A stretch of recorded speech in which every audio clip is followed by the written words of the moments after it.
नमस्कार दर्शकों, आप देख रहे हैं अभी न्यूज और अभी न्यूज एक बार फिर से आपको लेकर आया है लाइव चर्चा में। और चर्चा आज हम करने वाले हैं संभल को लेकर के। जी हाँ, वो संभल जो इस समय भारत में सुर्खियों की वजह बना हुआ है और वजह है एक मस्जिद पर सर्वे के बदले में होने वाले हमले को लेकर के, जिसमें कि पुलिस और मुस्लिम पक्ष की जबरदस्त भिड़ंत हुई है और कहा जा रहा है कि 5 लोग गोलीबारी के शिकार हुए और उनकी असामयिक मृत्यु हो गई। बात करते हैं इसी विषय पर कि आखिर सर्वे में विवाद कहां से आया। जब कोर्ट के आदेश थे, सर्वे होना था, तो आखिर इसके विरोध की मुख्य वजह क्या रही, ये जानने के लिए सबसे पहले बात करना चाहूंगा। हमारे साथ मौजूद हैं आज 4 लोग, जिनमें हम बता दूं, एक तो महराज अली जी हैं, साथ में हम बात करेंगे, इनसे शुरुआत यहीं से करते हैं। महराज जी, क्या कहना चाहेंगे? आखिर जब सर्वे था, सरकारी आदेश था, कोर्ट के आदेश थे, वहां पर प्रशासनिक अधिकारी मौजूद थे, तो सर्वे का विरोध कहां से आता है और सर्वे का विरोध क्यों किया गया? सरकारी आदेश था, अदालत का आदेश था सर्वे के लिए, तो वहाँ जय श्री राम के नारे किस लिए लगाए जा रहे थे, धार्मिक नारे किस संदर्भ में लगाए जा रहे थे? सर्वे जो कोर्ट की कार्रवाई है, कोर्ट की कार्रवाई को होने दिया जाता, लेकिन वहाँ पर कुछ उपद्रवी लोग जो है जय श्री राम के नारे लगा रहे हैं, धार्मिक नारे लगा रहे हैं, उत्तेजित नारे लगा रहे हैं और इस तरीके के नारे भी लगा रहे थे कि हिंदू हिंदू हिंदुस्तान, कटुआ भागो पाकिस्तान। तो इस तरीके की बातों को आप जब करेंगे तो विवाद को जन्म दिया जाएगा। लेकिन कहा जा रहा है कि जब सरकारी अफसर वहां पर मौजूद थे, पुलिस प्रशासन काफी हद तक वहां तक मौजूद था, तो ऐसे में नारेबाजी कहां से होने लगी? क्योंकि वहां पर कोई ऐसा पक्ष था ही नहीं। जो बताया जा रहा है कि वहां पर ना तो हिंदुओं की तरफ से कोई आया था, केवल सरकारी अफसरान अंदर जांच कर रहे थे, जिसमें कि जो वजू का जल था उसको निकलने पर विवाद बताया गया था। कहा जा रहा था कि जिस वक्त वजू खाने का पानी बाहर निकला, तो ये कहा जा रहा था कि मुस्लिम पक्ष की ओर से कि इसको तोड़ दिया गया है और वजू खाने में सर्वेक्षण के लिए खुदाई की जा रही है। क्या चाहेंगे? दरअसल ये प्रायोजित था, ये सारा कार्यक्रम प्रायोजित था। 19 तारीख को एक याचिका लगती है कि सब मस्जिद जो है मंदिर पर बनी हुई है, ये याचिका लगती है, उसी दिन सर्वे का आदेश होता है और उसी दिन सर्वे हो जाता है जी। ये बड़े अफसोस की बात है, कभी भारत के इतिहास में कभी ऐसा नहीं हुआ कि तत्काल मतलब फाइल लगी, दूसरे पक्ष को सुना भी नहीं गया, उसके बावजूद जो है वहां पर आदेश कर दिया गया और आदेश के साथ साथ ही उसमें उसको क्या कहते हैं, सर्वे के लिए टीम पहुंच गई। उस दिन सर्वे हो गया, लेकिन फिर दूसरे दिन जब इस तरीके की शांतिपूर्वक तरीके से हो गया, क्योंकि उनको तो दंगा कराना था, ये प्रायोजित था सारा कार्यक्रम, फिर दोबारा से वो कराया गया, सर्वे कराया गया छुट्टी के दिन, यानी संडे को छुट्टी रहती है, उस दिन सर्वे कराया गया और ये अफवाह स्वयं से फैलाई गई कि और वहां पर नारेबाजी की गई। इस संदर्भ में ये आपका कहना है कि जो पूर्व में नियोजित किया गया था, दंगा फैलाने का प्रयास किया गया था और सारी चीजें पहले से सुनियोजित थी, तो ऐसे में घरों के ऊपर पत्थर कैसे निकल आए? घरों में पत्थर कहां से पड़े हुए? जो मुस्लिम पक्ष था उनके घरों की छतों पर से पत्थर निकाले जा रहे थे और जैसा कि वीडियो में दिखाई दे रहा है, काफी बड़ी मात्रा में लगभग 1000 से ऊपर मुस्लिम पक्ष के लोगों ने इकट्ठा होकर के और पुलिस पर हमला किया था। क्या कहना चाहेंगे इस बारे में भी? देखिए, पुलिस पर हमला किया या नहीं किया, जो जिसने हमला किया वो उसके दोषी हैं और उनके खिलाफ कार्रवाई भी होगी और पुलिस कार्रवाई कर रही है। हम हिंसा का समर्थन नहीं करते हैं बिल्कुल भी। हम चाहते हैं संवैधानिक दायरे में सारे कार्य होना चाहिए। अगर ये लोग संवैधानिक दायरे में कार्य कर रहे थे तो दूसरे पक्ष को बिना सुने ही अदालत ने इस तरीके का निर्णय कैसे दे दिया, जबकि दूसरे पक्षों को कहीं सुना नहीं गया। आप पूरा जो है खंगाल लीजिएगा इसको, पूरे प्रकरण को, यहाँ पर कोई आदेश यानी दूसरे पक्ष को सुना नहीं गया और एक पक्षीय आदेश दे दिया गया, सर्वे का आदेश दिया और उसी दिन उस दिन सर्वे हो गया, जबकि ऐसा भारत के इतिहास में कभी नहीं हुआ है। चलिए बात करते हैं इसी विषय पर। अखिल भारत हिंदू महासभा, क्षमा चाहूंगा, अखिल भारत है ना, अखिल भारत हिंदू महासभा की जिलाध्यक्ष छाया गौतम जी से। छाया जी, क्या कहना चाहेंगे? जो अभी बात हुई थी महराज जी से, इनका ये कहना था कि दूसरे पक्ष को बिना सुने ही सर्वे के आदेश दे दिए गए और सर्वे के दौरान ये पूरा मामला सामने आया, जिसमें कि हिंसा भड़क गई। इनका ये कहना भी है कि वहां पर जय श्री राम की नारेबाजी की गई थी, जबकि जो खबर स्पष्ट आ रही है वो ये आई थी कि केवल अधिकारियों के द्वारा और पुलिस प्रशासन की देखरेख में वहां पर सर्वे किया जा रहा था। नहीं, मैं सर्वे के ऊपर आती हूँ तो मैं मानती हूँ कि जब ये कोई भी केस दायर होता है न्यायालय में तो उसको सालों साल सुना जाता है। जैसे आप श्री कृष्ण जन्मभूमि को ले लीजिए, श्री कृष्ण जन्मभूमि का दोनों पक्षों का सालों से केस चल रहा है। अचानक से अगर कोई सर्वे आ जाता है तो दूसरा पक्ष ये थोड़ी कहेगा कि सर्वे में हमें नहीं सुना गया, आपको सालों से सुना जा रहा है। कहीं ना कहीं सर्वे का मतलब क्या है? सर्वे का मतलब यह है कि जिसके खिलाफ और जिसके पक्ष में एविडेंस मिलेंगे वो वहां मान्य होगा। तो हो सकता है कि इनके पक्ष में कुछ मिलता, तो सर्वे तो दोनों पक्ष की तरफ से हो गया ना। ये इनकी भावना इस चीज से आहत क्यों हुई कि सर्वे को वहां सर्वे किया गया और उसी दिन सर्वे कर दिया गया? सर्वे का मतलब ये थोड़ी है तुम हिंसक हो जाओगे, सर्वे का मतलब ये थोड़ी होता है कि तुम डायरेक्ट गोली चलाओगे, सर्वे का मतलब ये थोड़ी होता है कि आप शासन प्रशासन न्यायालय के आदेश को नहीं मान रहे हो।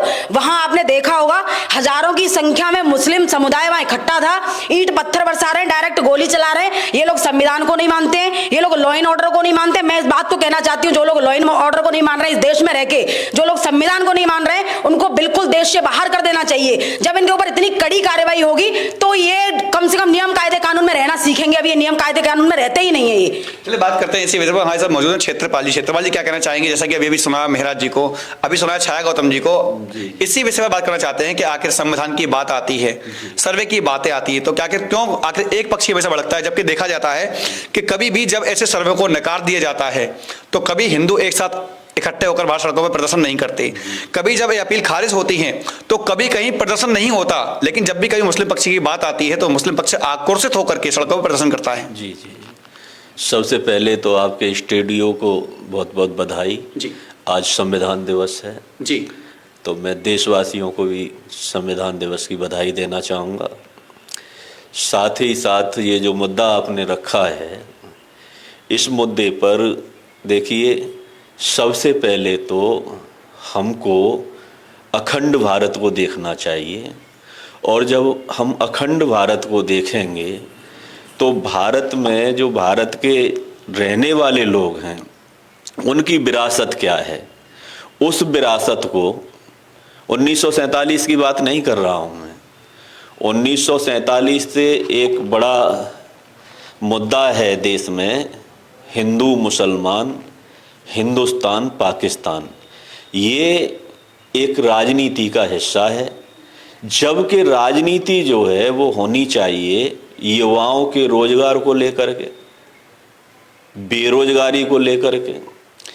भारत में स्वतंत्रता दिवस से लेकर आज तक जो राजनीति हो रही है, हिंदुस्तान पाकिस्तान, हिंदू मुसलमान, लेकिन उसी राजनीति का परिणाम है आज के सामने। आपके मुद्दा पे मैं आऊँगा, बिल्कुल आ रहा हूँ। अब बात आती है ये कि कल ये जो संभल वाला मैटर है, संभल में जो घटना घटी है ये निंदनीय है, लेकिन सरकारी कोई भी एजेंडा है, कोई भी आयोग है, कोई भी न्यायालय है, वो अकॉर्डिंग संविधान बैठा हुआ है। कैसे बैठा है? संविधान की शपथ लेकर के बैठा हुआ है, और संविधान की प्रस्तावना में धर्मनिरपेक्ष गणराज्य ये शब्द आया है। तो जो संविधान की शपथ लेके जो बैठे हुए हैं, वहां पर उन लोगों को सबसे पहले कोई सर्वे करने के लिए या जाने से पहले चौक चौबंद व्यवस्था करनी चाहिए। शासक वर्ग को, गोपनीय विभाग को अपना पूरी सूचीबद्ध करना चाहिए, पूरा जो है सुरक्षा के। यानी कि आप मानते हैं इसमें प्रशासनिक फेलियर शामिल था? शासन प्रशासन की, जी मैं प्रशासन की बात करता हूं, बहुत बड़ी भूल, और शासन प्रशासन पर जो है मैं निंदा करता हूं। यानी कि आपका कहना है कि प्रशासनिक चूक थी इसमें, प्रशासनिक भूल थी इसमें, जो एलआईयू है अपना काम नहीं कर पाई, जो सूचना गोपनीय विभाग फेल, और यहां पर यह कहा जाएगा कि सुनियोजित तरीके से हुआ, जो भी हुआ वो प्लानिंग से हुआ। किसकी ओर से, ये स्पष्ट करने एक बार। ये राजनीतिक मुद्दा है जी, राजनीति बढ़ाना चाहेंगे इस मुद्दे को? बिल्कुल होगा, आप बढ़ाना चाहेंगे क्योंकि राजनीतिक मुद्दा है और सभी राजनीतिक पार्टियां अपनी अपनी रोटियां सेकती हैं। ये हमारा जो विभाग वो है, हमारा संगठन अराजनीतिक है, हम लोग राजनीतिक नहीं है, लेकिन मैं राजनीतिक हूँ। आज संविधान दिवस है, आपने सबको शुभकामनाएं दी। मैं ऐसे में आपसे बात करना चाहूंगा कि आज संविधान दिवस है, देश एक संविधान से चलना चाहिए या अलग अलग बोर्डों के माध्यम से? देखिए, देश जो है संविधान से चलना चाहिए, हमारा प्यारा संविधान है। संविधान में जितने भी धर्म हैं उनको व्यवस्था की गई है, सभी जो है गणराज्य। जी, गण का मतलब क्या होता है? एक देश एक कानून के बारे में क्या कहना चाहेंगे? एक देश एक कानून, मान लीजिए एक देश एक कानून वाली बात आती है, एक देश होना चाहिए, एक कानून होना चाहिए, लेकिन जो विभिन्न धर्म के लोग हैं उनकी अपनी परंपरा हैं, उनको संविधान संरक्षण करने का। मेरा जी एक बार फिर से आना चाहूंगा, एक देश एक कानून की बात आती है तो एक शिक्षा क्यों नहीं होनी चाहिए देश में? हाँ, ये बहुत अच्छा सवाल किया है आपने कि एक देश एक शिक्षा।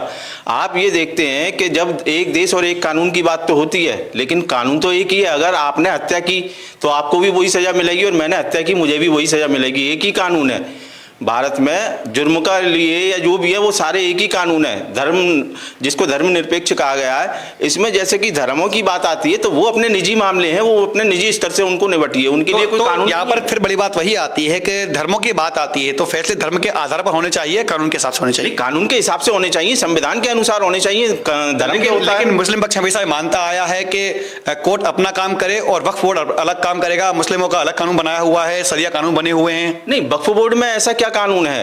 वक्फ बोर्ड को सबसे पहले तो आपको समझना होगा कि वक्फ बोर्ड है क्या। भाई, आप जिस समाज के हैं, आपने अपने समाज के लिए जमीन डोनेट कर दी तो वो आपका, उसमें सरकार का क्या मतलब है? देश का क्या मतलब, कानून का क्या मतलब है उसमें? भाई, ये तो आपका निजी मामला है ना। निजी मामले को आप सरकारी का मामला नहीं बना सकते। सरकार जो है जनता के द्वारा चुनी जाती है, ना कि जो है किसी ऊपर से कोई इस तरीके से थोपी जाती है हम पर। सरकार के नागरिकों के द्वारा चुनी जाती है और वो सरकार नागरिकों के हित में फैसले करती है। ये जमीनी मामले हैं, वक्फ बोर्ड का जमीनी मामला है, इससे सरकार का कोई लेना देना नहीं है। सरकार का लेना देना जो है वो सरकार स्पष्ट कर रही है और जल्दी इसके लिए बिल भी लाया जा रहा है। हालांकि अभी इस प्रस्ताव पर मोहर नहीं लगी है। आपने एक देश एक कानून की जो बात कही है, देश के अंदर जितनी भी विरासतें हैं जिन पर विवाद चल रहा है, जैसे शाही मस्जिद ईदगाह का ही ले लीजिए और जन्मभूमि का लिए, जन्मभूमि जो बनी है 1959 के आसपास बनी है। इससे पहले यहाँ पर कुछ नहीं था। इससे पहले यहाँ पर बौद्ध विहार था। बौद्ध विहार पर यह जन्मभूमि बनाई गई है। अगर जब भी आप आपके संग्रहालय यहाँ मौजूद है, मथुरा के अंदर संग्रहालय में 13,500 मूर्तियां निकली हैं। अगर ये श्री कृष्ण की भूमि है तो यहाँ श्री कृष्ण के अवशेष क्यों नहीं निकले? गौतम बुद्धा के क्यों निकले हैं यहाँ पर? ये बात सोचने की है। अगर ईमानदारी की बात करनी है तो ईमानदारी से जिसका निकले उसको देना चाहिए। लेकिन ये लोग संविधान को मानने वाले नहीं है, संविधान की बात करते हैं। संविधान का पहला आर्टिकल है India that is Bharat. India को इसी विषय पर बात करते हैं। छाया गौतम जी, इनका ये कहना है कि जिस प्रकार से जन्मस्थान बना हुआ है वो इनकी नजरों में, यानी कि अगर बात किया है मुस्लिम पक्ष की, तो उनका ये कहना है कि ये बौद्ध विहार की भूमि है, ना कि भगवान श्री कृष्ण का जन्म स्थान है। क्या कहना चाहेंगे इस बारे में? देखो, इन्होंने अभी कहा कि देश संविधान से चलता है, निश्चित तौर पर संविधान से चलता है। और रही बात, जितने भी देश में मंदिर हैं जो तोड़े गए, उनके ऊपर मस्जिदें बनाई गई, वो सब न्यायालय में चल रही हैं। छाया गौतम उसका फैसला नहीं कर रही, कोई हिंदू उसका फैसला नहीं कर रहा, सब न्यायालय में चल रही है। वो एविडेंस अगर है और जिस पक्ष के हैं उसी पक्ष में वो फैसला जाएगा। रही बात दूसरी कि जब ये लोग फंसते हैं, कोई हिंसा करते हैं, कोई दंगा करते हैं, तो अपनी सफाई में हमेशा झूठ बोलते हैं। झूठ ही इनका एक बचाव होता है। जैसा कि अभी भी बोला गया कि वहां राम के नारे लगे, जय श्री राम के नारे लगे। अरे वहां सर्वे के लिए टीम गई है और वहां पे आप परसेंटेज में देखोगे तो बहुत कम परसेंटेज में हिंदू, और हिंदू कभी सर्वे जब होता है अपने पक्ष को लेकर तो अच्छे से वहां प्रेजेंट नहीं होता है। जबकि वहां सर्वे हो रहा है ना, हिंदू मुस्लिमों का वहां जाना ही नहीं है। जाना क्यों है? तो ये कि सिर्फ झूठ बोल के अपना बचाव पक्ष रखते हैं। बात करते हैं, इस वक्त गौरव सहवाग से हमारे पास में आए हुए हैं महामंत्री हैं हेमंत शर्मा जी। हेमंत शर्मा जी, जैसे कि बात की इन्होंने कि मतलब हिंदू पक्ष काफी वहां पर कम संख्या में, आपकी जानकारी में कितने पक्ष वहां पर कितने प्रतिशत हिंदू हैं और क्या कुछ वहां पर जो वाकया हुआ उसके बारे में कहना चाहेंगे आप? जी, सबसे पहले सभी को जय श्री राम, वंदे मातरम। जैसा कि आपने सवाल कहा कि संबल के अंदर में अगर आपको अगर भौगोलिक अगर जातिकरण में अगर देखा जाए धर्म में, तो 77% जो है मुस्लिम आबादी हो, 22% जो हिंदू है। नंबर 1। नंबर 2, मेरे काबिल दोस्त का मैंने अभी जो बयान सुने तो मैंने इनके कई पॉइंटों को मैंने क्लासिफिकेशन किया। पहला शब्द इन्होंने अपनी बाइट जब ओपनिंग की तो पहला ही शब्द इन्होंने बोला उपद्रवी, यानी अराजकता, यानी वायलेंस क्रिएट। तो मैं कहना चाहूंगा काबिल दोस्त से कि वायलेंस जो है कभी हिंदू समाज ना करता है, ना सनातनी करता है, क्योंकि हमारा धर्म हमें यह सिखाता है कि हम एक हैं, अनेकों के साथ मिलकर रहने वाले हैं। नंबर 1। नंबर 2, इन्होंने कहा कि संविधान से सारी चीजें होनी चाहिए। मैं आपसे यह कहना चाहता हूं, जब आप संविधान की इतनी दुहाई दे रहे हैं तो जो भी कोर्ट है, जो भी कोर्ट का मैनुअल है, जब तक कि दोनों पक्षें नहीं होती हैं, अगर आज मेरे ऊपर कोई मुकदमा होता है, अगर मैं वकील नहीं करता हूं तो मान्य न्यायालय मेरे लिए वकील खड़ा करती है, चाहे मुझ पर एक छोटा सा कोई इल्जाम क्यों ना हो। तो इनकी दूसरी बात तो यहीं पे खंडन करता हूं कि हमारा पक्ष नहीं सुना गया है। मैं आपको बता दूं, कोर्ट की प्रोसीडिंग होती है, आपको मौका मिलता है, आपको सुनने का दिया जाता है। नंबर 3, इन्होंने ये कहा कि वहां पे जब सर्वे करने गए तो वहां पे जय श्री राम के नारे लगे। जय श्री राम से तकलीफ क्यों है? हर बार हमें आपको क्या इस चीज का प्रामाणिकता देनी पड़ेगी कि जय श्री राम भारत में अकल्पनीय है? इतने कई आए और कई चले गए, कईयों ने प्रमाण मांगा मगर कोई इस चीज के आगे टिक ना सका, क्योंकि हमारे जय श्री राम जो है वो आज से नहीं, आदि अनंत काल से है। नंबर 2, अब ये कह रहे हैं कि संभल, मैं आपसे ये कहना चाहता हूं कि हमारे दूसरे काबिल दोस्त ने कहा कि वहां पर लोकल इंटेलिजेंस यानी आईबी या एलआईयू है वो फेलियर्स है। मैं आपको ये बता दूं कि जब कभी भी कोई भी वर्क होता है या भारत में जितने भी अभी दंगे हुए या जहां भी कोई भी चीजें हुई हैं, वहां पे मुस्लिम पक्ष ही क्यों निकलता है? जो 4 लड़के मारे गए थे, क्या वो स्कूल के बच्चे थे? आप उन वीडियोस को तो देखिए। आपने जय श्री राम का नारा पकड़ लिया, उन वीडियो में बाकायदा वो लड़के कैफ, सियाज, मोमिद्दीन, ये कौन है ये लोग? इनके पास जो चाकू बरामद हुए हैं, जो संभल के जो एसपी हैं उनके द्वारा, जो बिश्नोई जी सर के द्वारा जो चाकू जो नाइफ वहां पे दिखाए गए, 2 छुरीधार हैं। मैं साफ कह रहा हूं, आज भी कह रहा हूं, भारत के अंदर ही नहीं, हर जिले के अंदर में ऐसी इस्लामिक फैक्ट्रियां चल रही हैं। और रही मस्जिद और मदरसों की बात, मैं आज भी कह रहा हूं, आज भी कई ऐसे मदरसे और मस्जिदें हैं जहां पे केवल एक ही चीज पढ़ाई जाती है कि आपको केवल अपने लिए लड़ना है, अपने लिए मरना है, चाहे कुछ भी हो जाए। ये जो घटना हुआ संभल के अंदर में, जो ये घटना हुआ, ये जो अराजकता, ये जो आगजनी की गई 3000 लड़कों के द्वारा की गई थी, नाबालिगों की संख्या उसमें सर 55% थी। बताइए। चलिए बात करते हैं एक और विषय पर। जैसा कि आपको बता दूं कि इस वक्त भारतवर्ष में पूरे में अगर बात की जाए आंकड़ों की, तो लगभग 1800 जगह ऐसी हैं जहां पर कि ये बात रखी जाती है कि इन मंदिरों का या इन मस्जिदों का सर्वे होना चाहिए, क्योंकि उन पर दावे किए जाते हैं कि वो मंदिर बने हुए थे और उनको तोड़कर मस्जिद बनाई गई है। तो क्या माना जाए कि जितने भी मंदिर या ऐसे स्थान हैं जो कि आज भी विवादों की स्थिति में और सर्वे की मांग कर रहे हैं, क्या वहां पर यही स्थितियां बनेंगी या इसी प्रकार से वहां पर भी जो इंटेलिजेंस है उनको अपना काम करना होगा? मेरा मानना यह है कि जितनी भी विवादित भूमियां हैं, चाहे वो मथुरा की श्री कृष्ण जन्मभूमि शाही मस्जिद ईदगाह हो, इसका सर्वे होना चाहिए और सर्वे में जो निकले उसको सौंपना चाहिए। तो सर्वे की जब जब मांग उठाते हैं तब तक यहाँ पर नहीं, पूरी बात सुन लीजिए। दूसरी बात यह कि जिसको आप मंदिर कह रहे हैं वो मंदिर नहीं, बौद्ध विहार है। और भारत का जो पूर्व का जो इतिहास है ना, वो बौद्धिस्टों का है। यहाँ पर आप जितना बात करते हैं, चलिए बिल्कुल मेहराज जी आपकी बात से मैं सहमत हो भी जाता हूँ। एक तरफ से अगर मान लीजिए बौद्ध विहार माना जाए तो भगवान श्री कृष्ण का जो जन्म स्थान है, जो कि सदियों से कहा जाता है, और आज भी भगवान श्री कृष्ण की नगरी यानी कि जन्मभूमि मथुरा को कहा जाता है, तो आपकी नजरों में वो जन्म स्थान कहाँ होना चाहिए? चलिए एक आपकी बात मान लेते हैं एक छोटे से देर के लिए। आप देखिए, किसी भी चीज का कोई आधार होता है। जी। हड़प्पा मोहनजोदड़ो की खुदाई हुई, हड़प्पा मोहनजोदड़ो की खुदाई में जो लिपि प्राप्त हुई वो आज तक पढ़ी नहीं गई है। इसका मतलब है वह साक्ष्य पुराना है। उसके बाद में जो भी सम्राट अशोक के जो शिलालेख मिले हैं वह जो है पाली भाषा में है। पाली भाषा में जो मिले हैं, तो वह यहाँ का, इसका कहने का मतलब ये है कि अगर श्री कृष्ण का कुछ है तो कुछ तो मिलना चाहिए ना। आप मानते हैं भगवान श्री कृष्ण का जन्म मथुरा में हुआ था? देखिए, मैं तार्किक आदमी हूँ, मैं साक्ष्यों को मानता हूँ, मैं साक्ष्यों के बिना कुछ नहीं मानता। जो साक्ष्य बोलेगा मैं उसको मानूंगा। अगर वहां पर बौद्धों की मूर्तियां निकल रही हैं, गौतम बुद्धा की मूर्तियां निकल रही हैं, तो गौतम बुद्धा का स्थान है, मैं श्री कृष्ण का नहीं मान सकता उसको। चलिए बात करते हैं इसी विषय पर एक बार फिर से। क्षेत्रपाल जी, क्या आप मानते हैं भगवान श्री कृष्ण का जन्म मथुरा में हुआ था? देखिए, इतिहास में और आध्यात्मिकता में जी, दोनों में जब आप सामंजस्य बिठाओगे तो बैठेगा नहीं। हिस्ट्री को हिस्ट्री की तरह से देखो और आध्यात्मिकता जो व्यवस्था है, धार्मिक जो व्यवस्था है, उसको उसके हिसाब से देखो। ठीक है। अब बात आती है, हमारे बीच में हमारे मित्र हैं जी, हमारी बहन भी खड़ी हैं, ये दुहाई देते हैं हिंदू धर्म की। दयानंद सरस्वती बहुत बड़े विद्वान हुए हैं, ठीक है, दयानंद सरस्वती बहुत बड़े विद्वान हुए हैं और उनके लेवल का विद्वान अभी भारत में पैदा नहीं हुआ। उनने एक ग्रंथ लिखा, उस ग्रंथ का नाम है सत्यार्थ प्रकाश, पृष्ठ संख्या 81। वो हिंदू धर्म के लिए या हिंदुओं के लिए ऐसा कहते हैं कि हिंदू नाम का कोई देश में व्यवस्था नहीं। यदि हिंदू दिया हुआ नाम है तो वो मुगलों का है, फारसी भाषा में है। हिंदू जो शब्द है वो फारसी भाषा में है और अकॉर्डिंग दयानंद सरस्वती हिंदू का पर्यायवाची करके उसका मीनिंग बताते हैं। हिंदू माने हारा हुआ, दयानंद सरस्वती हिंदू माने हारा हुआ, हिंदू माने काफिर।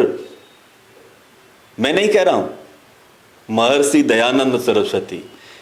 और हिंदू माने चोर, काला, काला भी है, हम नहीं हैं।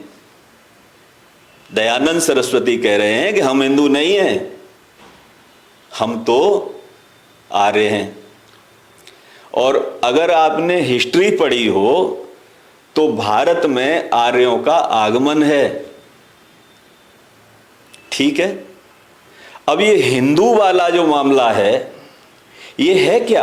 सबसे पहले मुद्दे से भटका रहे हैं। ये है क्या? जी नहीं, झगड़ा हिंदू मुसलमान का है, झगड़ा हिंदू मुसलमान का। आ रहा हूँ, आपके पास आ रहा हूँ। झगड़ा हम आपको बता जी, मैं 1 मिनट आपके पास में आ रहा हूँ, इनको बात पूरी करने दीजिए। एक बार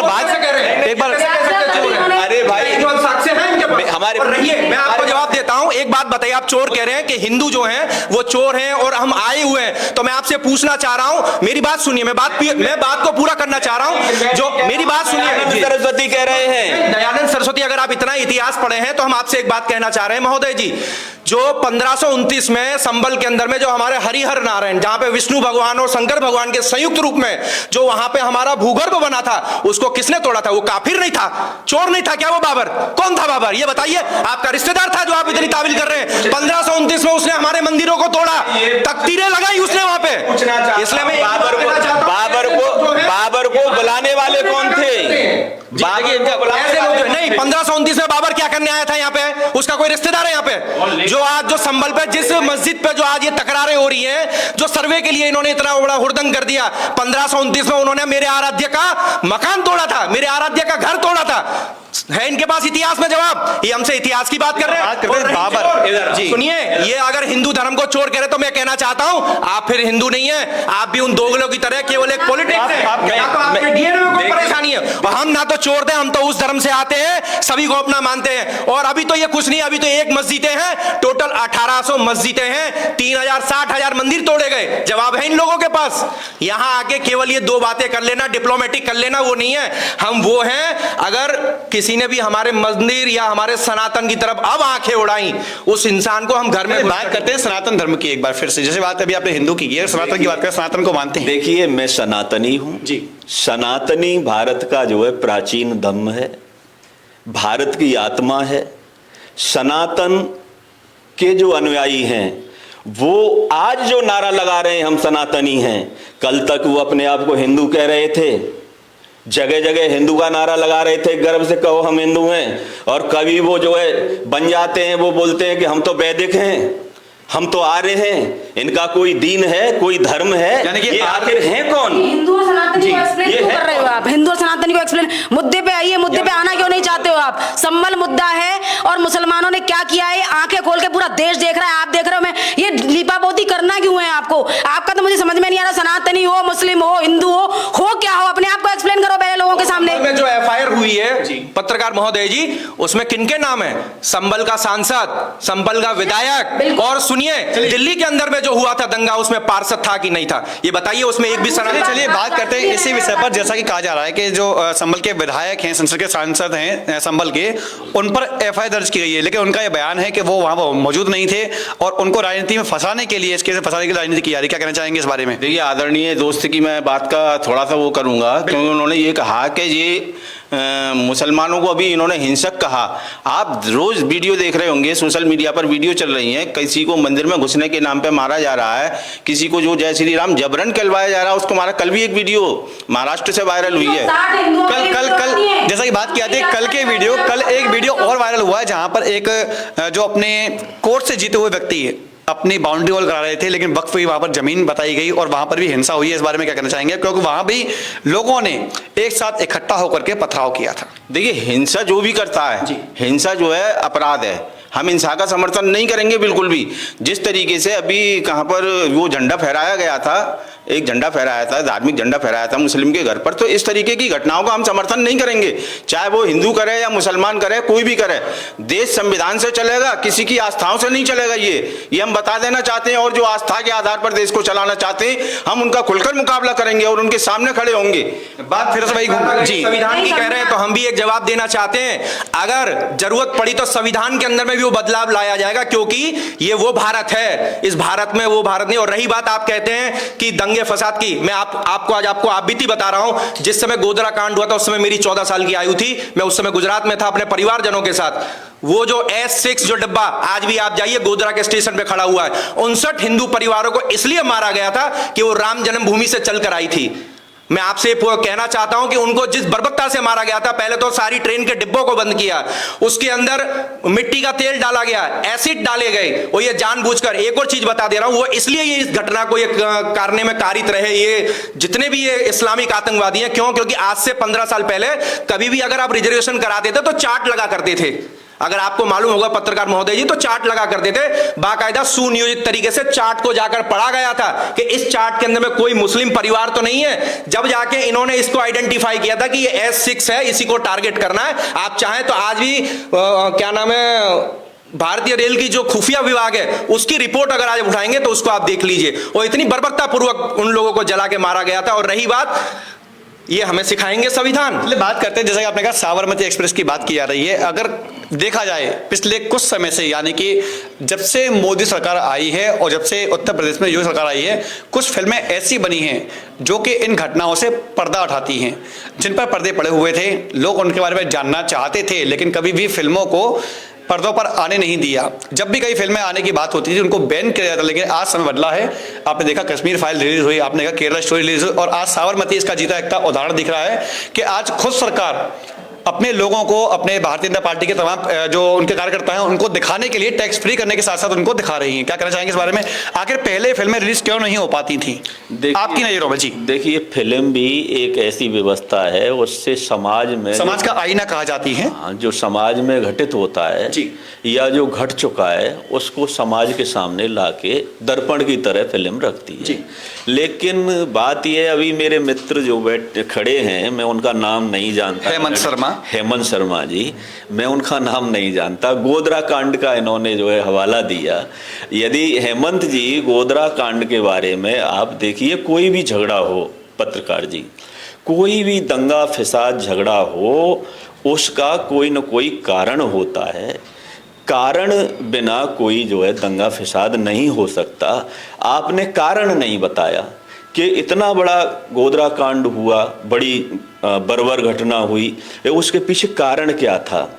मैं अपने मित्र से पूछना चाहता हूँ। जी बिल्कुल, क्या जी जी जी उसका जी कारण जानना चाहते हैं। जी हेमंत जी क्या कहना चाहेंगे, क्या कारण है इनके? आपके नजरों में कारण बताएं, इनको क्या कुछ कारण हो सकते हैं जिसकी वजह से गोधरा कांड हुआ? कारणों की अगर बात की जाए, जितना मेरे पास एनसाइक्लोपीडिया, जितना डाटा मेरे पास संग्रह हुआ, तो उसमें मुख्य रूप से जो बड़ी बातें निकल कर आई थी कि उस घटना को कारित करने का केवल एक ही कारण था, क्योंकि माननीय नरेंद्र मोदी जी उस समय गुजरात के चीफ मिनिस्टर थे और उनके द्वारा सुशासन, उनके द्वारा वेल लॉ एंड ऑर्डर के साथ वहां पर समाज के अंदर में एक ऐसी विचारधारा को उत्पन्न किया था कि यहां पे सर्व समाज सबके साथ रहेंगे। सेकंड, दूसरा पॉइंट, जब 92 के अंदर में जब हमने उस विवादित ढांचे को ढाया था जब बजरंगियों ने, तो उसकी कहीं ना कहीं टीस इनके उस छाती में थी, क्योंकि वो उनके ताबूत में वो कील थी। वो तो कहीं ना कहीं ये उस मौके पे लगे थे। मैं आज भी कह रहा हूं आपसे, ये आज भी उस तैयारी को लेकर बैठे हुए हैं, ये बहुत आगे की तैयारी लेकर बैठे हुए। मैं माननीय लोकल, मैं मथुरा का जनपद का निवासी हूं, यहीं का मैं अंजल खाता हूं, तो यहां के लॉ एंड ऑर्डर, यहां के सभी संवैधानिक अधिकारियों से मैं एक निवेदन करना चाहूंगा कि जितनी भी मुस्लिम बस्तियां हैं उन बस्तियों का एक बार सर्वे कराया जाए, क्योंकि संभल के अंदर में जो ट्रैक्टरों में जो पत्थर निकले उनकी संख्या 64 है। आप ये बताइए, इतने पत्थर रातों रात कैसे आ गए? सुबह 5 बजे 3000 की भीड़ जाती है और पूरा हुड़दंग मचाती है। यह सुनियोजित तरीके से काम किया जाता है। और रही बात कारण, आप केरला स्टोरी, 33,000 हिंदू बहन बेटियों को केरल के अंदर में है जवाब इनके पास। दिल्ली के अंदर जो बर्बरता की गई, अभी आपने जो 36 टुकड़े किए गए थे श्रद्धा नाम की बंबई के अंदर में, वो कौन था? वो कौन था? और रही बात, क्या इनका समाज, मैं माननीय काबिल दोस्त से कहना चाहता हूं कि आपका समाज क्या कभी अपील नहीं करता है कि मैं समस्त जनवासियों से कहना चाहता हूं, कोई भी सर्वे आ जाए, किसी भी तरह की शोभा यात्रा निकले, किसी भी तरह का जन संग्रह निकले, आप बढ़ चढ़ कर निकलिए, फूल बरसाइए। हर बार विरोधी क्यों करते हो? हर बार धोखे से ही क्यों करते हो? अगर आपको युद्ध लड़ना है तो सामने आके युद्ध लड़िए। चलिए बात करते हैं इसी विषय पर। हमारे साथ मौजूद हैं इस वक्त दिनेश शर्मा जी, जो कि इस वक्त भगवान श्री कृष्ण के जन्म स्थान और शाही ईदगाह के मुख्य वादी हैं, जो इस वक्त आ चुके हैं। जी अभी कुछ समय पूर्व जब बात चल रही थी, चर्चा हो रही थी, तो हमारे जो साथ में मौजूद है क्षेत्रपाल जी, इनका एक कहना था, क्षमा चाहूँगा, महाराज अली जी का, इनका ये कहना था और इन लोगों का कहना था कि भगवान श्री कृष्ण का जन्म स्थान जो है वो वास्तविकता में जन्म स्थान का कोई प्रमाण नहीं है वहाँ पर, और वो बौद्ध विहार यानी कि गौतम बुद्ध की जो उसमें अवशेष मिलते हैं या उनकी जो मूर्तियां मिलती हैं वो इस बात की गवाही देते हैं। क्या कहना चाहेंगे इस बारे में, क्योंकि आप इस वक्त मुख्यवादी हैं, आपके पास में क्या तथ्य इनके सामने कि भगवान श्री कृष्ण का जन्म स्थान यहीं पर था? देखिए, यदि उन दीवारों का सर्वे होगा जी तो दूध का दूध पानी का पानी हो जाएगा। उन दीवारों पर प्राचीन कलाकृतियाँ हैं, शंख के निशान हैं, पुष्प के निशान हैं और उस स्वास्थ्य के निशान हैं। तो जो मंदिरों में जो निशान होते हैं वो उन दीवारों निशान आज भी मौजूद हैं। औरंगजेब ने जब इस विशाल मंदिर को तोड़ा था तो तोड़ने के बाद में वो दीवार नहीं तोड़ पाए वो लोग, तो दीवारें आज वही हैं। मस्जिद वालों ने केवल दीवारों के ऊपर एक गुम्बद बना दी है, वो इनका काम है। लेकिन इनको पता है शायद कि 1017 में महमूद गजनवी आया, उसने मंदिर को तोड़ा, फिर हिंदू राजाओं ने मंदिर बनाया, फिर 1250 में तुगलक साहब ने तोड़ा, फिर 1490 में इनके और मुगल शासक आए। भाई इनके तो साहब ही हैं वो, नहीं हमारे साहब नहीं है। तो इन्होंने कई बार मंदिर को तोड़ा और हमारे हिंदू राजाओं ने हिम्मत नहीं आ रही, वो मंदिर बनाते गए। लास्ट में औरंगजेब आया, औरंगजेब ने उस मंदिर को तोड़ा 1670 में, उसके बाद में एक दीवार खड़ी कर दी, वो मंदिर को तोड़ दिया। तो इन लोगों ने पहले तो छोटी सी गुम्बद थी, इन्होंने धीरे धीरे कांग्रेस सरकार आई, सपा सरकार आई, बसपा सरकार आई, उसमें इनका निर्माण चलता गया, तो आज वो बहुत विशाल मस्जिद बन चुकी है। तो हम लोग तो इनसे यही कहना चाहते हैं कि जो मुगल शासकों ने भूल की है उसको आप लोग सुधार लो। बात की है सर्वे की, सर्वे के नाम पर हमेशा सर्वे के नाम पर हमें विवाद क्यों होता है? सर्वे से डर क्या है? जी जी जी छाया जी करना। इनका इतिहास ही खराब है। मैं आपको बता दूं, देश में आपको पता है मुगल शासक जब आए तो कितने मंदिर तोड़े गए, जब हमें अपने इतिहास में पता है कि हमारे इतने इतने मंदिर टूटे और उनके ऊपर मस्जिद बनी, तो इनको भी पता है कि हमने इतने मंदिर तोड़े और इतनी मस्जिदें हमने बनाई। आज उनका सर्वे हो रहा है, दूध का दूध पानी का पानी हो रहा है। इनको देखो 1947 में जब हमारे देश का बंटवारा हुआ तो निश्चित तौर पर धर्म के आधार पर हुआ कि जो मुसलमान है वो पाकिस्तान चले जाएं, जो हिंदू है वो हिंदुस्तान रह जाए। लेकिन फिर भी क्योंकि शांति प्रिय समुदाय है हमारा, तो हमारे जो आका बैठे हुए तो जो बड़े लोग थे उन्होंने कहा जो जहां रहना चाहता है वो वहां रहे। ये कुछ परसेंटेज में यहां रह गए, लेकिन इनका मुख्य उद्देश्य आज भी हिंदुस्तान पे नजर टिकाए हुए हैं। अब इनको एक किलस क्या होती है, अगर इनको पता है कि सर्वे में ये हिंदुओं का मंदिर निकलेगा इसलिए यहां उपद्रव करो। इनको पता है अरे 2-4 लड़के जेल चले जाएंगे, 10 चले जाएंगे, भी मरने से भी डर नहीं है, जेल जाने से डर नहीं है, किसी चीज से इनको कोई डर नहीं है। लेकिन इनको तो साम दाम दंड भेद कुछ भी करना पड़े, इस हिंदुस्तान को बर्बाद करना है, यहाँ से हिंदुओं को घटाना है, यहाँ से हिंदुओं को मार के भगाना है और हिंदुओं के अंदर एक भय पैदा करनी है कि अगर ऐसा कुछ हुआ तो मुसलमान ऐसा कर देंगे, मुसलमान ऐसा कर देंगे। तो इनको सच्चाई इनके दिल में है, इनको सब पता है। सर्वे होगा तो यहाँ पे मंदिर ही निकलेगा, सर्वे होगा तो मंदिर ही निकलेगा या फिर वहां मस्जिद बनी रहेगी। एक बार फिर से आना चाहूंगा मेरा जी के पास। मेरा जी जैसे कहा जा रहा है कि सर्वे से डर, सर्वे से डर क्यों है? नहीं, सर्वे को किससे डर है, लेकिन यहाँ सत्यता लाने से क्यों डर रहे हैं? बहन जी ने अभी जो कोई ये बात नहीं कही कि जब भारत के अंदर ASI archaeological survey of India मौजूद है, अगर ये संविधान को मानने वाले लोग हैं तो आर्कियोलॉजिकल सर्वे ऑफ इंडिया के रिकॉर्ड में वहां पर वो गौतम बुद्धा की मूर्तियां निकली हैं, ना कि श्री कृष्ण की मूर्तियां। तो आप किस आधार पर कह सकते हैं कि ये श्री कृष्ण का जन्म? एक बार फिर से दिनेश जी बनाना देखिए, जो चाहिए। पिछली बार हमने एक आइडिया डाली थी हमारे एक पक्षकार ने, तो पुरातत्व विभाग के अधिकारियों ने स्वयं माना है कि यहाँ जब अंग्रेजों का शासनकाल था तो अंग्रेजों के जो शासनकाल में जो वो होता है, इनका सर्वे होता है, गजट पेश होता है, उस गजट में स्पष्ट लगा हुआ है कि यहाँ पहले एक मंदिर था, उस मंदिर को तोड़ करके मस्जिद बनाई गई है। ये RTI के तहत जवाब मांगा गया था पुरातत्व विभाग के अधिकारियों द्वारा। ये हमारे कृष्ण जन्मभूमि केस के पक्षकार ने जवाब मांगा है और उसको हमने न्यायालय में रखा भी है। उसी आधार पर न्यायालय ने फैसला दिया सर्वे का। सुप्रीम कोर्ट ने हालांकि सर्वे को रोक दिया है, लेकिन न्यायालय सबूतों के आधार पर फैसला कर दिया है। इनको सर्वे से नहीं डरना चाहिए, सर्वे हो जाने देनी चाहिए। जी क्या कहेंगे चित्रपाल जी? देखिए, हमारे मित्र बड़ी अच्छी मांग कर रहे हैं दिनेश जी, हमारी पुरानी मित्रता है। दिनेश जी, मैं आपको एक परामर्श देना चाहूँगा। निश्चित तौर पर हमको इतिहास का परीक्षण करना चाहिए, इतिहास को हमें पढ़ लेना चाहिए।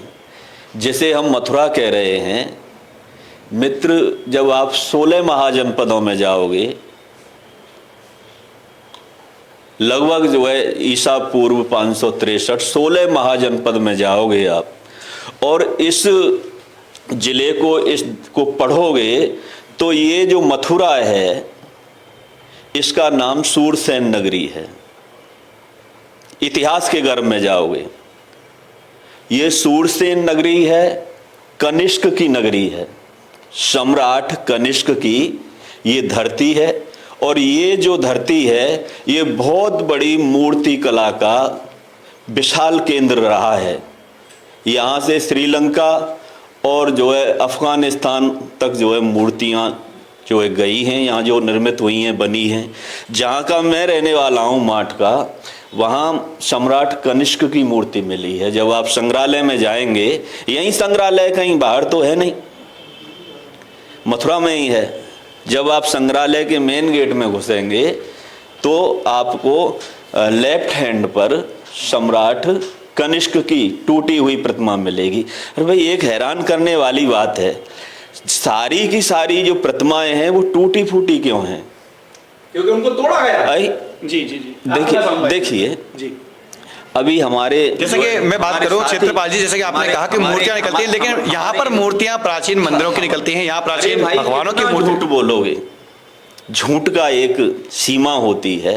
मथुरा, महाथेरो, जो ये श्रीमान जी कह रहे हैं, मथुरा ऊंची नीची जगह पर बसा हुआ है, टीलों पर बसा है। और उसका प्रमाण ये है, जब भी आप परीक्षण कराओगे पूरी मथुरा की धरती का, पूरे भारत की धरती का, ये बुद्ध की विरासत है, ये बुद्ध की। जी, क्या कहना चाह रहे थे आप? जी बिल्कुल, इतिहास की बात इन्होंने कही, तो मैं इनको एक चीज और इनको बता दे रहा हूं कि कई लोगों ने आज से कुछ साल पहले हमारे प्रभु श्री राम की उस चीज पे उंगली उठाई थी कि क्या प्रभु श्री राम कभी लंका गए थे।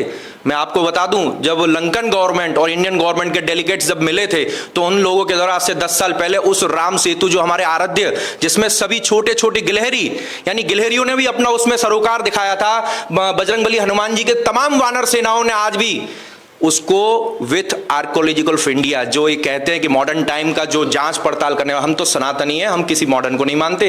अगर कोई हमसे पूछेगा कि राम है कि नहीं, उसके आज भी तथ्य हैं। तो वो जो राम सेतु है, उसको लंकन गवर्नमेंट ने आज भी उसको संरक्षित करने का काम 10 साल पहले शुरू कर दिया था। आप जब हम पे कहेंगे कि इतिहास दीजिए, क्योंकि पूरा भारत ही नहीं, ये संपूर्ण जो अखंड भारत की जो परिक्रमा सीमाएं थी, वो सभी अपनी चीख चीख एक ही बात कहती है कि ये वो सनातनियों का देश है। क्योंकि सनातनी कोई धर्म या कोई विशेष वर्ग नहीं है, सनातनी ने सर्व लोगों का निवास और सर्व लोगों का यहाँ पे गुड हैप्पी फैमिली की तरह का जो एक स्लोगन है वो है। तो मैं मान्यवर से यही कहना चाहूंगा कि आपकी जो बातें सुनकर हमें ये लग रहा है कि आप भी कहीं ना कहीं उस पक्ष में खड़े हो जाते हैं कि आप हमें इस चीज का एविडेंस दीजिए। और दूसरी चीज मेरे को अभी जस्ट याद आई है, बंगाल के अंदर में ममता बनर्जी की सरकार के अंदर में उस हमारी डॉक्टर बहन के साथ जो दर्दनाक जो बलात्कार, उसके साथ जो हत्या की गई थी, मैं आपको एक जानकारी बता दूं, ये वही भारत के वही लोग हैं जो उस मुलजिम, उस अपराधी, उस दरिंदे को बचाने के लिए 19 वकीलों ने अपनी तरफ से मुकदमा लड़ने के लिए अपने आप को खड़ा किया था। यहां पर बात करना चाहूंगा, बटेंगे तो कटेंगे, किस ओर इशारा करता है? जी बिल्कुल सत्य बात है कि बटेंगे तो कटेंगे, एक रहेंगे तो नेक रहेंगे। क्योंकि बटेंगे कटेंगे मेन बात यह है कि अगर जब हम में आपस में ये चीजें नहीं है, जब हम में आपस में सरोकार नहीं है, आज हम जैसे लोग हैं, आज हम तो बहुत छोटे हैं, मैं तो एक बहुत छोटे सूक्ष्म लेवल का हूं, हमारी दीदी छाया जी हैं जो वर्षों से इस चीजों के लिए लड़ रही हैं, हमारे भाई जो हैं दिनेश जी जिन्होंने अपना जीवन खत्म कर दिया, इसमें आगे भी वो उनको अगर ठाकुर जी ये कहना स्वयं, हाँ दिनेश जी बताइए क्या आपकी अरदास है, तो वो एक ही बात कहेंगे कि प्रभु मुझे हर बार इसी जन्म देना, मैं मंदिर के लिए लड़ूंगा। दीदी भी यही कहेंगे कि हर बार मुझे जन्म दियो तो मैं मंदिर के लिए लड़ूंगा। तो बटेंगे कटेंगे ये कि हम सब एक हों। और मैं मीडिया के माध्यम से उन तमाम सनातनी परिवारों से कहना चाहता हूं, आप अपनी आंखें खोलकर देखिए, जब ये दंगा होता है ना, बड़ा सुनियोजित तरीके से होता है, इसकी पराकाष्ठा नहीं। स्वयं मुरादाबाद के आईजी कमिश्नरों का स्पष्ट बयान है कि बाकायदा इन लोगों का वेल प्लान था कि कैसे भी करके पुलिस टीम के साथ साथ जो सर्वे टीम आई है, यही आरोप, यही की नीयत से हमला किया गया था कि खत्म कर देना है। मुझे एक बात बताइए, 19 तारीख को सर्वे हुआ था, आ गए, कोर्ट है, साक्ष्य नहीं मिले, दोबारा इन्वेस्टिगेशन होती कि नहीं होती, विवेचनाएं होती कि नहीं होती हैं? आप कोर्ट में जाते हैं, कोई फैसला हो गया तो क्या उसको दोबारा पिटीशन दायर नहीं होती है कि नहीं सर इस फैसले को दोबारा सुना जाए? तो जब दोबारा गए साक्ष्य जुटाने के लिए, तो आपको तकलीफ क्यों हुई है?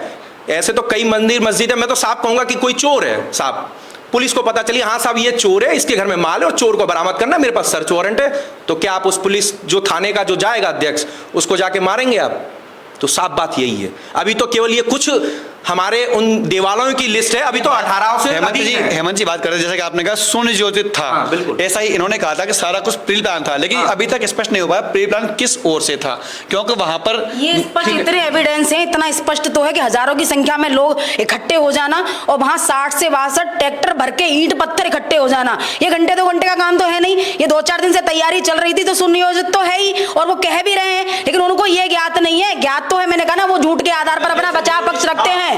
मैं कह रही हूँ झूठ पे सर्वे हुआ, बचाव पक्ष रखते हैं। अगर ये 19 तारीख मुसलमानों की तरफ से सुनियोजित था तो 19 तारीख को जो सर्वे हुआ उसमें उत्पात क्यों नहीं हुआ? उत्पाद नहीं, उसका लेकिन ये असल में वो शांतिपूर्वक तरीके से हो गया था। लोगों की मंशा ये थी कि उत्पात पैदा हो, उन्होंने जानबूझकर ये भ्रम फैलाया कि मस्जिद को तोड़ा जा रहा है, और ये सारा खेल, ये मैं कहता हूँ ये किसने कहा था, ये किसने कहा था मस्जिद को तोड़ा जा रहा है? अफवाहें फैली हैं। अफवाहें किन की ओर से फैलाई गई आपकी नजरों में? अफवाहें ये लोग, वही लोग फैला रहे हैं जिनके द्वारा ये कहा गया जो शांतिपूर्वक तरीके से सर्वे हो गया।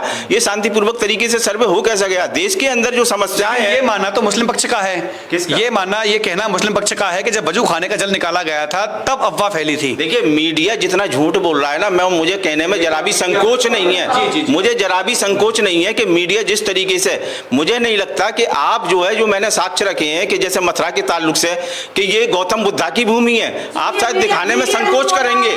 दूसरी चीज, मौजूद थे क्या, आपको चीजें पता है? बहन जी, जैसे शांतिपूर्वक तरीके से मैंने आपको सुना, आप भी मेरी बात को सुनिए। मैंने अभी शुरू में, आपने मेरी बात को रोक दिया था, मैंने कहा बाबा साहब डॉक्टर भीमराव अंबेडकर ने एक बात कही थी, संविधान के पहले ही आर्टिकल में लिखा इंडिया दैट इज भारत, यानी इंडिया ही भारत है, भारत के नाम से जाना जाएगा, हिंदुस्तान के नाम से नहीं। और जैसे मेरे अभी दोस्त हैं, इन्होंने बताया कि ये सत्यार्थ प्रकाश में स्पष्ट रूप से लिखा हुआ है कि ये जो मतलब हिंदू को उन्होंने कभी सम्मानीय रूप से नहीं देखा, उन्होंने दयानंद सरस्वती ने। लेकिन यहाँ पर बताएं, जैसे कि आपने कहा कि सत्यार्थ प्रकाश में जिन्होंने लिखा है, एक मिनट शायद आऊंगा, लेकिन अपने अपने इतिहासकार अपने अपने पक्ष रखते हैं, हमेशा ये होता आया है। जिन्होंने अपने जैसा उनका विचार बनाया, जैसा उन्होंने देखा, वो वहां पर लिख दिया। ये अपनी अपनी मति है कि कोई क्या ग्रंथ लिखता है। सांक्रांत वो लिखते हैं, वो भी अपनी किताब में लिखते हैं, बोलगा टू गंगा में, उन्होंने भी इसी तरीके का लिखा है जैसे उन्होंने दयानंद सरस्वती ने लिखा। तो ये लोग, लेकिन अगर बात करते हैं किताबों की, तो ऐसे बाबरनामा में काफी ऐसे प्रमाण मिलते हैं जिसमें खुद बाबर ने स्वीकार किया है कि हम लोगों ने शहीद गाह के अंदर मंदिर की मूर्तियों को गाड़ा है। फिर उस बात को क्यों नहीं मानते? नहीं, मैं क्या कह रहा हूं जी, मैं ये बात करते हैं लिखा पढ़ी की बात करें, ग्रंथों के पक्ष की बात नहीं कर रहा हूं। मैं ये कह रहा हूं कि जो निकले, जिसका निकले उसको दीजिए। वहां पर गौतम बुद्धा का अगर निकलता तो गौतम बुद्धा के हवाले करना चाहिए, चाहे वो मस्जिद में निकले या चाहे मंदिर में निकले, लेकिन हो सर्वे के आधार पर है, लेकिन हो सर्वे के आधार पर। देखिए एक बार फिर से बात आती है। दूसरी चीज मैं एक और बता देता हूं, आप जो है बाबरी मस्जिद की जब बात करते हैं, तो बाबरी मस्जिद में जो बाद में 1992 के बाद में 2001 में वहां पर खुदाई हुई, और खुदाई के दौरान जो रिपोर्ट आज तक पब्लिश नहीं की गई है, उसमें टोटल गौतम बुद्धा के वो निकले हैं, अयोध्या में भी। तो ये चीज तो भ्रम में डालने वाली बात है। देखिए बात आती है सर्वे की, हम मौजूद, और जैसा कि अभी जो मामला ताजा संभल में हुआ है, वो भी सर्वे को लेकर के ही हुआ है। और अपनी आज डिबेट को अब यहीं पर विराम देना चाहेंगे, लेकिन आप लोगों से फिर से वही अपील हमेशा की तरह। जी बार छोड़ नहीं, बिल्कुल नहीं। मैंने चित्रपाल जी आपको सुना, आपको अच्छे से आपने अपनी बातें अपने पक्ष रखा हर तरीके से। आपसे एक निवेदन करूंगा जी, अगली विजिट हो तो ढंग से परीक्षण करना, आप भी सवाल करने के लिए, और जो इस विजिट में जुड़े हुए हमारे साथी हैं, बहन जी हैं, भाई साहब हैं, हमारे दिनेश जी हैं, कौशिक जी, ठीक से पढ़ के आइए। देखिए और हमारा नहीं, उन लोगों का है जो सुनियोजित तरीके से कांड को अंजाम देते हैं। हम किसी चीज की बोलना ठीक नहीं। भारत के किसी धर्म ग्रंथ में हिंदू नहीं लिखा है, लिखा हुआ हो कहीं दिखाओ। सनातन धर्म तो है, हाँ मानते हैं, सनातन है। आप हिंदू की दुहाई दे रहे हैं, हिंदू की लड़ाई लड़ रहे हैं, हिंदू एक हो जाओ, कटेंगे तो बटेंगे। भाई सनातन के लिए अब जैसे अब आपने यू टर्न लिया है, सनातन की लड़ाई लड़ो। भारत में किसकी विरासत है उसके लिए लड़ाई लड़ो, ईमानदारी से लड़ो। सनातन धर्म का ही सारे अंग हैं। अगर दोस्त ये कह रहे हैं कि सनातन धर्म और तैयारी, मैं आपसे एक निवेदन करना चाहूंगा, मैं आपको कुछ लिस्ट मुहैया कराऊंगा उन मंदिरों की जिनको उस आतंकवादी ने तोड़ा था। अरे यार क्यों आतंकवादी, क्यों आतंक जो करेगा वो आतंकवादी नहीं है। ये स्वतंत्र हमारे काबिल दोस्त ने हमको उपद्रवी कह दिया। आप और आपकी अगर ये हमको उपद्रवी कह सकते हैं, वायलेंस कह सकते हैं, तो मैं आपको लिस्ट मुहैया कराऊंगा, आप वहां से हमारे आराध्यों की जगह छोड़ दीजिए, हमारा विवाद खत्म हो जाएगा। चलिए चलिए, बात फिर से वही आती है, घूम करके सर्वे की ओर आती है कि जिस प्रकार से सर्वे की बात आती है तो हमेशा कुछ ना कुछ विवाद सामने आता है। ऐसे में अभी हाल में जो ताजा मामला संभल में हुआ है उसने एक नए विवाद को जन्म दिया है और सर्वे की बात करते हैं तो सर्वे पर विवाद आखिर क्यों, इसी विषय पर आगे कुछ समय के बाद में फिर से लोगों के साथ जुड़ेंगे और बात करेंगे। लेकिन फिलहाल के लिए इतना ही। मैं अपने सहयोगी गोपाल जग्गा के साथ गोपाल चतुर्वेदी, अभी news. KD medical college hospital and research centre, जहां एक की छत के नीचे ब्रजवासियों को मिलेगा संपूर्ण रोगों का इलाज, वो भी रियायती दरों पर।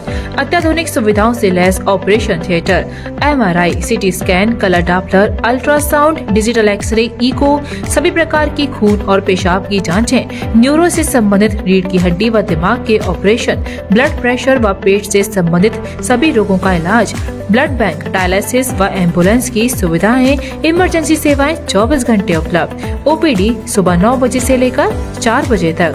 KD medical college hospital and research centre, KD medical college. लाएं अपनी मनपसंद Maruti Suzuki car Uma Motors Arena से और पाएं तुरंत फाइनेंस की सुविधा कम से कम ब्याज दर पर, साथ में आपकी पुरानी गाड़ी की सबसे ज्यादा एक्सचेंज कीमत पाएं ट्रू वैल्यू में।